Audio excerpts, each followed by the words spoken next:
Well, I think one of the things that we try to understand and teach about, at least in my lineage of teaching and work with the Enneagram, is that our personality type, we are not our personality type.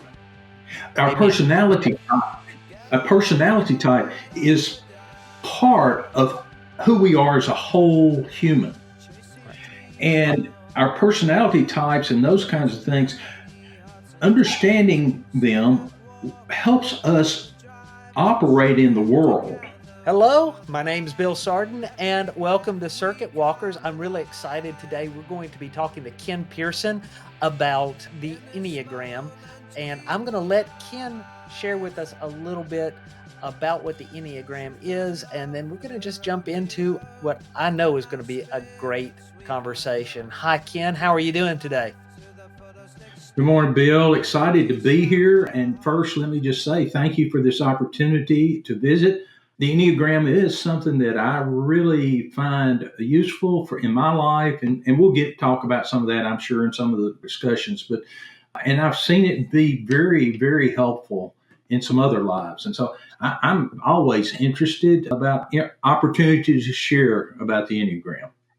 And our focus on this podcast is really about where spirituality and health come together. And as John Calvin once said, you can't truly know yourself if you don't know God, and you cannot truly know God if you don't know yourself. So I thought this would be a really interesting topic, even though it doesn't have to do with physical health. I think it has a lot to do with our spiritual health. Well, I would agree with that. And one of the things I think I get from this work with the Enneagram is the thing of wholeness and whole health. And I don't see, I think our language causes us to talk about different aspects or sections of our lives or whatever. And we might talk about spiritual health, physical health, mental health, but they're also interconnected that there is no separation in my view. Yeah, I kind of feel the exact same way. Getting to the Enneagram, I wasn't familiar with it until just a few years ago. I had some friends that had gone through some Enneagram training, and I used to tease them and said, "I don't believe in the pentagram." And so, and I'm sure a lot of people aren't familiar with the Enneagram, but it's been around a long time, and it does have Christian roots, from my understanding. Could you tell us a little bit about it and where it came from? Yeah, just to kind of, and this is a very brief and concise kind of introduction, but the Enneagram, as we currently know from history and tracing back as much as we can, goes all the way back to the writings and the work of the desert mothers and fathers in the fourth and fifth century, at the beginning of time. And it's come through all kinds of history, mostly in and around what I like to call the mystical and contemplative traditions of a lot of religions, but we'll just talk about Christianity because that's where we are today. But the modern Enneagram, there's some general agreement that really broke into the general public sometime in the late 60s, the early 70s, and it flowed out of what had been a one-on-one practice of not spiritual direction. And it came out one-on-one, spiritual directors passing this on a one-on-one basis. But it became available to the general public. A lot of things happened, and one of the big things that ties in together is some of the psychological work, and in particular within the work that I've done, work of Carl Jung. There's a lot of overlap there and a support between the two. And then there's also a lot of the work that in my life, I've spent a lot of time in the corporate world and a lot of stuff like Myers-Briggs, strength builders, and those kinds of things, which are similar in that they are forms, if you will, of personality typing structures. But as I currently use and experience the Enneagram, it really is more of what I would call a spiritual growth tool, not so much as a personality typing tool. What I've tried to say already, just by talking about the brief history, is that, at least for me, this convergence of both personal and psychological growth for this purpose and spiritual growth converges in one way with the Enneagram as a tool. It's important that we remember it is a tool that helps us on that pathway. I'll stop there so we can go to other things, but hopefully that's enough to whet an appetite.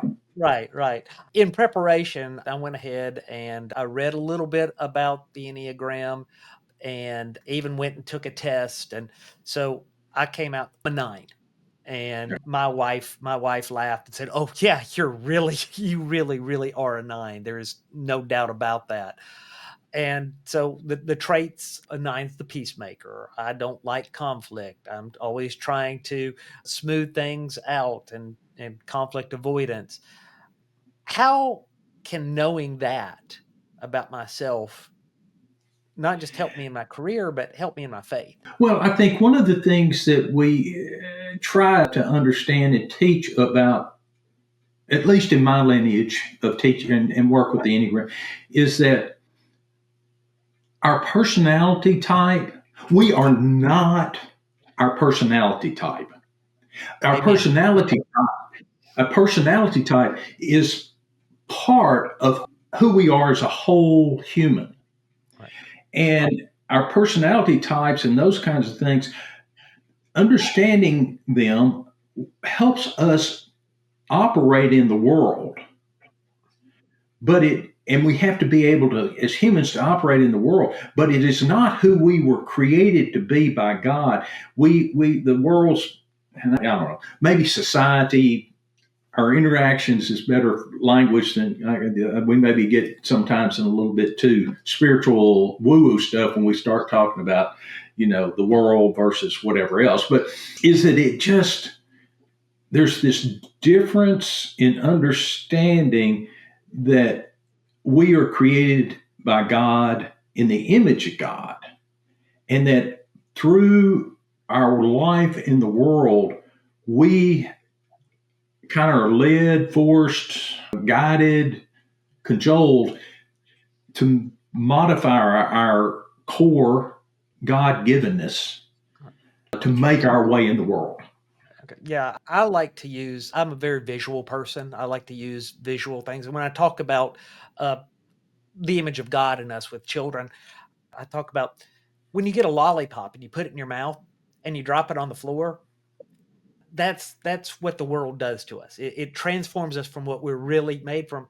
And the only way to get that lollipop back is like we talk about in the United Methodist Church, sanctification. God just taking all that off Yeah, of us and clean us up and right. restoring us back to who we are. And Absolutely. I that love that, sounds Bill. like what you were saying. I hope that was. That's what I Yeah. intended.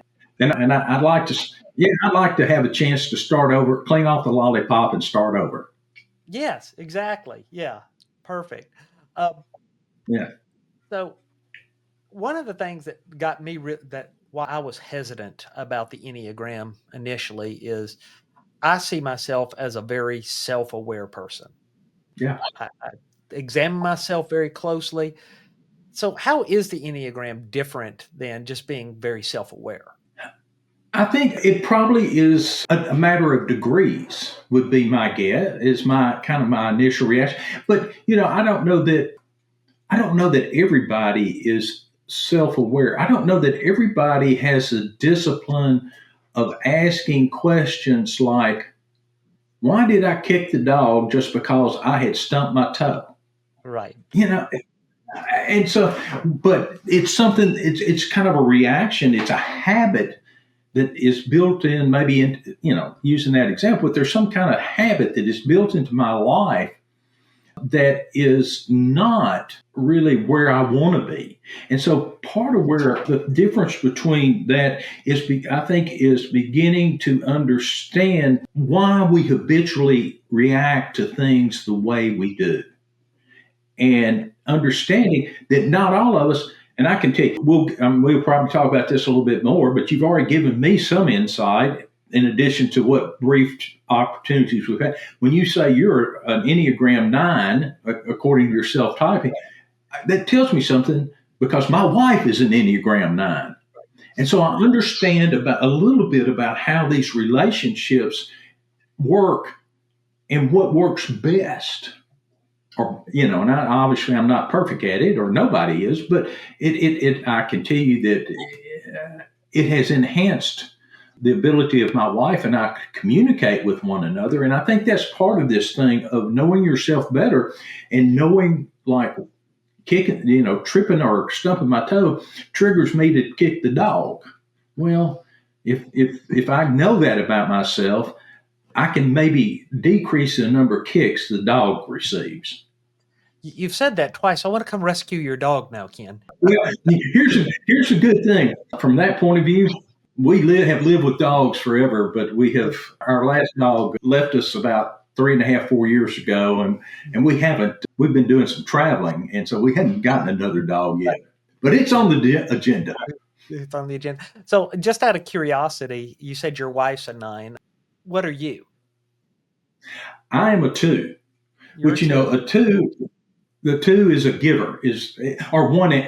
There are a number of labels, but you might talk about the giver. The giver is one example of a label that is used for the Enneagram 2s, and so that's and I think that's true. One of the things that my mother told my wife when we went to my house to meet my mother, and my mother, because my father had already passed away. One of the first things she told my wife when we said we were going to get married is, what you need to know is that you do not need to move back here to our hometown, because if you do, you'll never see Ken, because he will be helping his grandmothers and his aunts and everybody else in town.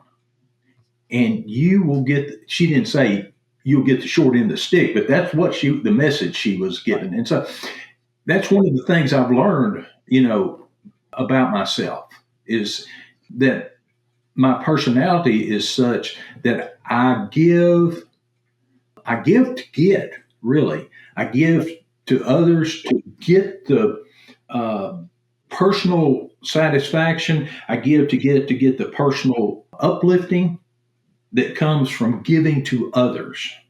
Right. Yeah, my wife is a 6, and I've noticed, and maybe this is because I'm a peacemaker, but I find that after 25 years of marriage, there are traits of her that have rubbed off on me to kind of make adjustments on myself as a 9. For instance, there was a time when if somebody asked me for money, I'm just going to just give them money.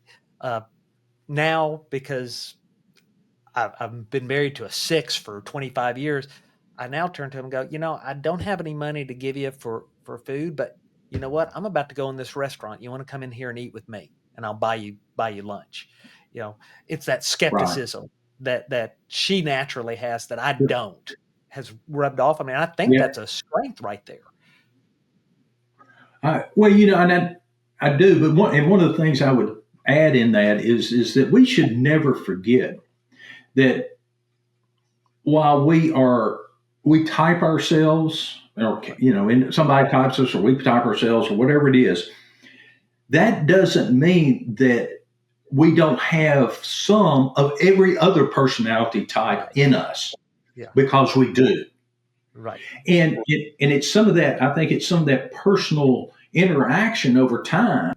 It's just like, one of the things in my wife and I's marriage that, as a 9, you try to avoid conflict. Well, my wife does too.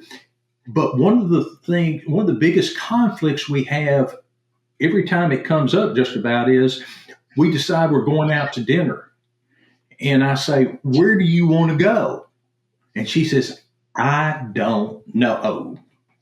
Right. And that understand and remembering that. So over time, just like you with modifications, I have tried to work on. Hey, she says, let's go to dinner. I said, okay. Do you want to go to A, B, or C? And I put in there a restaurant that I know that she will like. I put in one I know that I would like. And then I put in one that probably neither one of us would like. Just try to narrow the deal down. But, it's that give and take of personal relationships that grows in understanding that there are 9 basic ways, which that's, the Enneagram, that's 9 and, a diagram. That's why it's called the Enneagram. But there's 9 basic ways, going all the way back to that work that I mentioned earlier, the Desert Mothers and Fathers that have been brought forward to us, that have been added to through modern psychological work and sociology and all kinds of things that have verified what the Desert Mothers and Fathers began to know kind of intuitively and living together. And that has been brought forward to us through all these iterations of what has happened in the history of the world. So do people sometimes move from one Enneagram type to another through the course of their lifetime? Let me just give you kind of my immediate, I'll call it lineage. I came into the Enneagram, and the person that introduced me to the Enneagram was Pastor Richard Lancaster. I'm sure you probably know Richard, maybe not well, but Richard introduced me to the Enneagram by introducing me to Father Richard Rohr and Father Richard Rohr's work. And from that, then the next step for me then was to the work of Suzanne Stabile in Dallas. I've forgotten what the name of their, going off the top of my head, I've forgotten the name of their work or their place. But anyway, Suzanne Stabile. And then I've encountered and have worked with some of our colleagues here in Arkansas, David Fleming and Cindy Henry and MJ Cole, and developed, kind of a connection. But I share that to say that at least through that lineage, and there probably are some that would disagree with this, but through that lineage, I do not believe that your Enneagram type changes. It's pretty well established within the first, for sure, by the time you're 5, because all of that stuff we talked about earlier about how life impacts us and how it impacts our personalities, and we're growing our personalities is also walking hand in hand with growing our spirits, our souls at the same time. And it brings all that together. And so I don't know that there's any way to give a definitive answer to that question of do they change, but my understanding and experience is no. Okay. All right. So with that in mind, are there any spiritual disciplines or practices that seem to resonate strongly with certain Enneagram types? Well, I'm going to back up and again answer it kind of with maybe a little deeper than what we want to go. But when you talk about the Enneagram, again, we just said that it's 9 different types, basic personality type. Well, the way you get to the number 9 is by multiplying 3 times 3. And the work of the modern Enneagram says that there are 3 sources of intelligence, and that's thinking, feeling, and doing. And within each number, those 3 centers of intelligence are arranged in an order where one of those is dominant, one is supportive, and then one kind of ends up being suppressed. And so you end up with those. So 3 times 3, you end up with 9. And what happens is, what you look for then with spiritual disciplines is, what are the spiritual disciplines that help balance me, that help build up the center where I have my personality, my life has repressed most. Okay. And so like for me as a 3, my repressed center is thinking.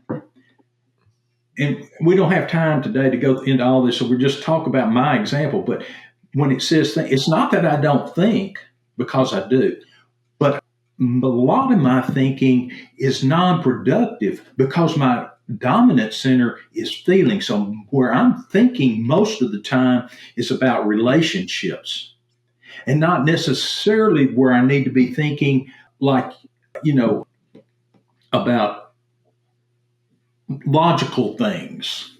Right. You know, I need to turn left to get to where I'm going. Okay. So my focus is always first on relationships and feelings. And it's supported. The next question after that is, oh, I want Bill feels this way. I need to do this to support Bill.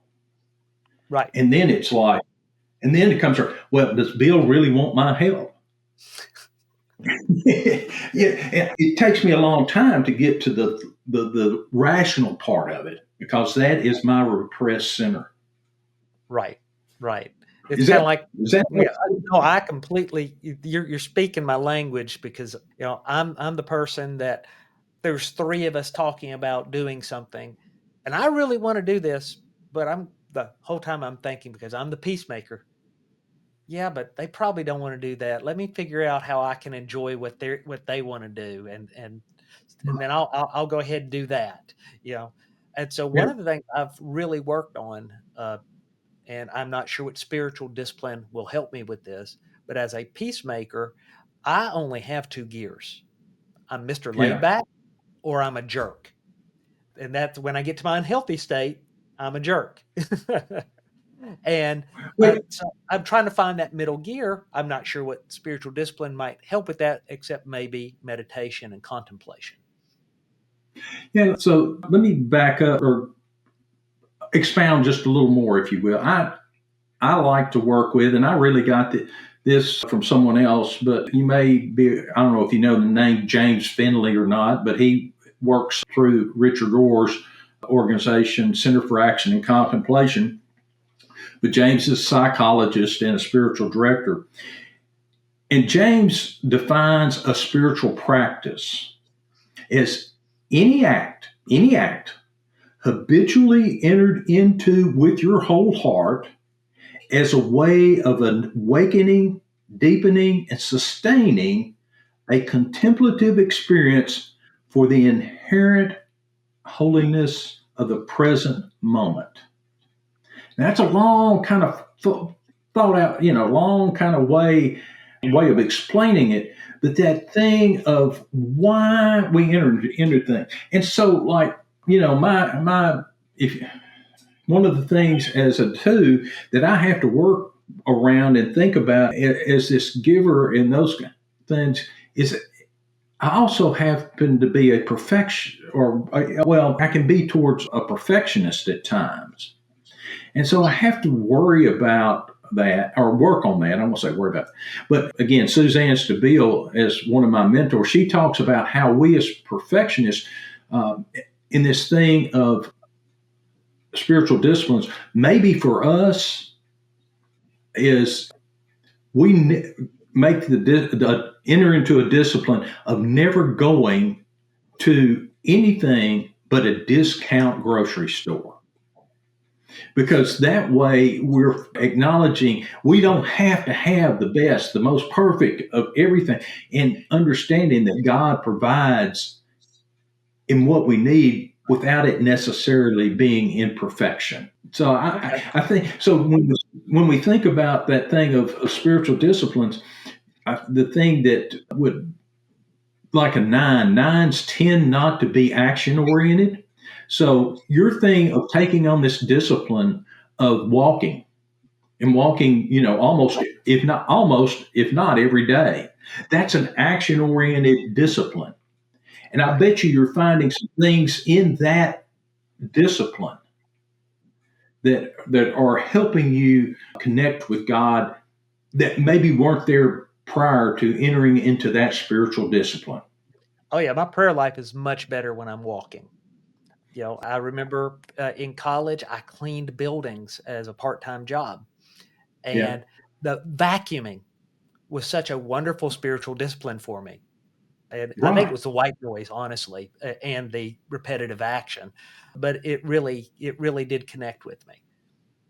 Well, and so another a thing that these two examples, I think, hopefully are telling or we're sharing is that spiritual disciplines. Yes, they're all we can talk about lectio divina, we can talk about labyrinth walking, we can talk about spiritual reading and all, but there's spiritual disciplines that can come into our lives if we, on a day-to-day basis, on a moment-to-moment basis, that if we will allow God to, if we will open ourselves up to the transformative work of God in the present moment. So I'm going to shift gears a little bit now, because we've talked a lot about how the Enneagram does help you know yourself. And of course, if a person registers as a 9 or a 2 or a 6 or whatever, that's not 100% of who they are, because you've got a little bit of all of it in us.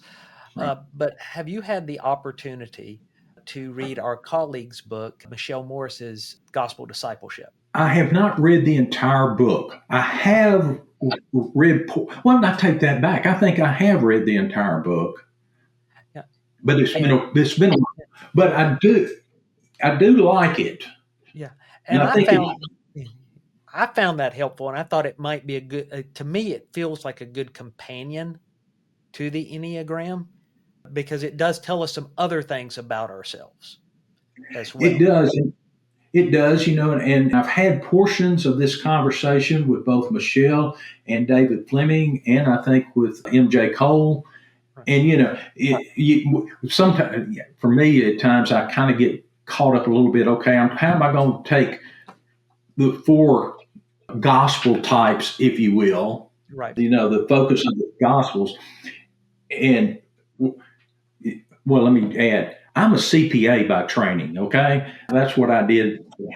So how am I going to divide 4 evenly into 9?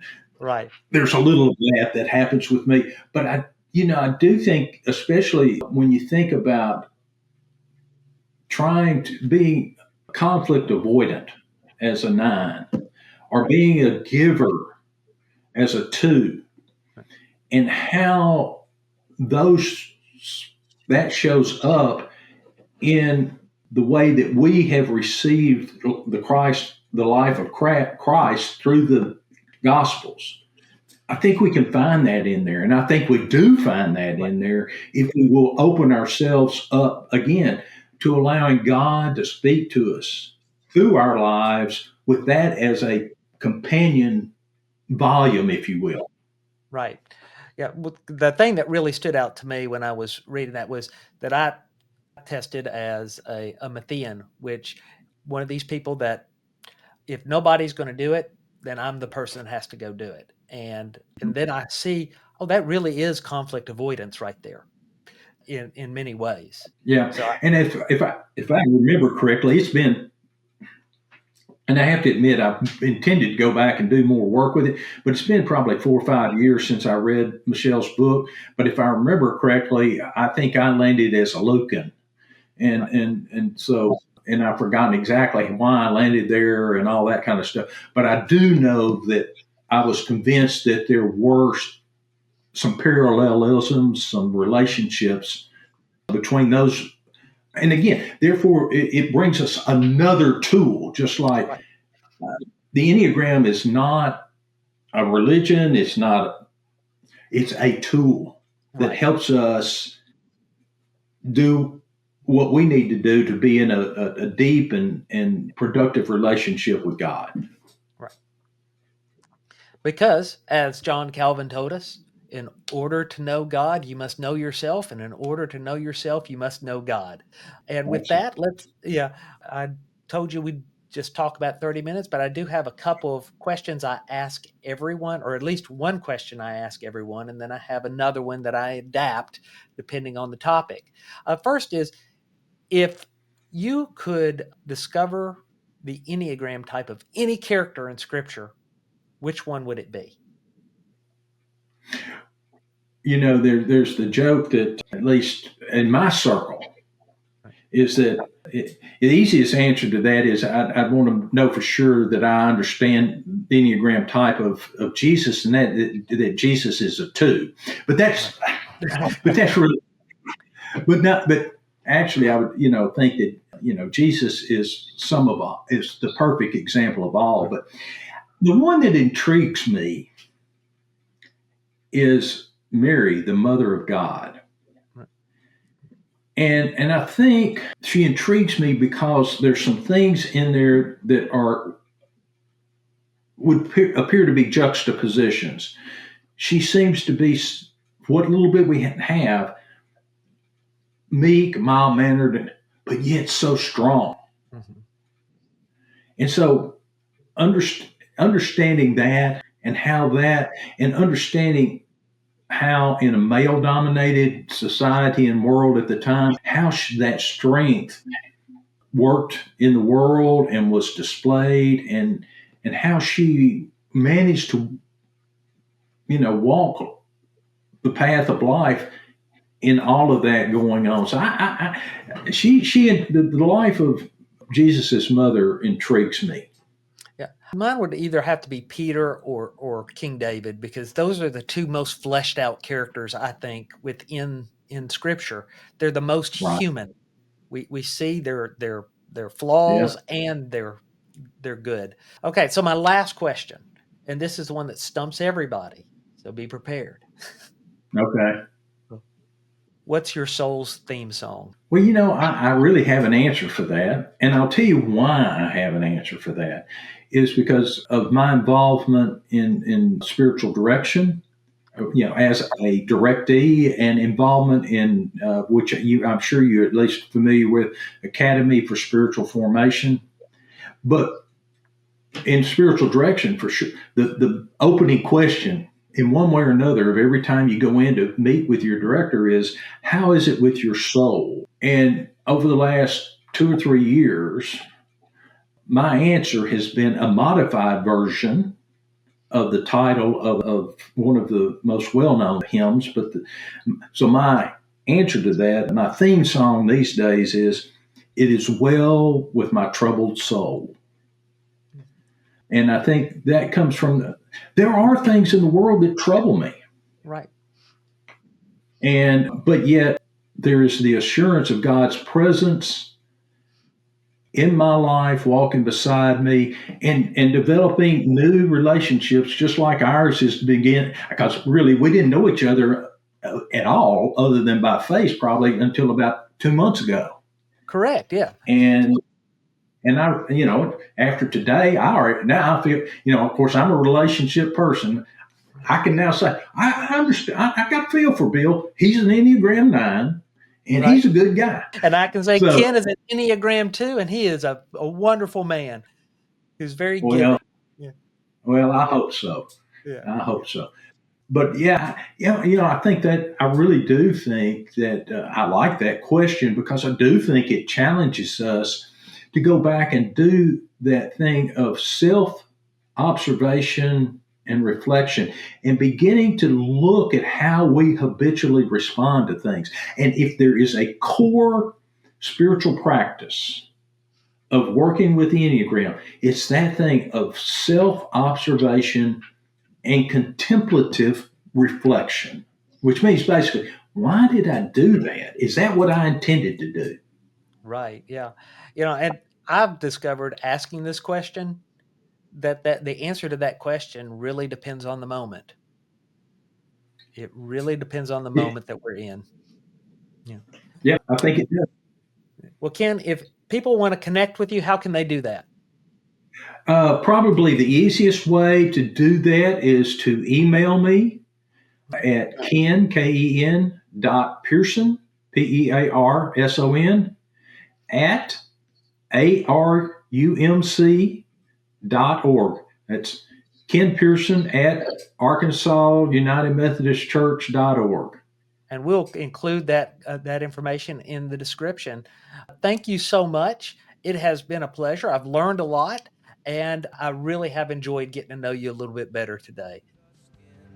Same on this end, Bill. Have a great day. You too. Thank you very much. Energy flows, ignite the spark. Together we light up the dark. Chasing dreams, no holding back. Drunkard walkers feel the drive. Stronger together we will fly. With every breath we come alive. In this moment we will rise. Truth and love, the road we roam. In our spirits we find home. Living life to the fullest extent. With every step our hearts can turn.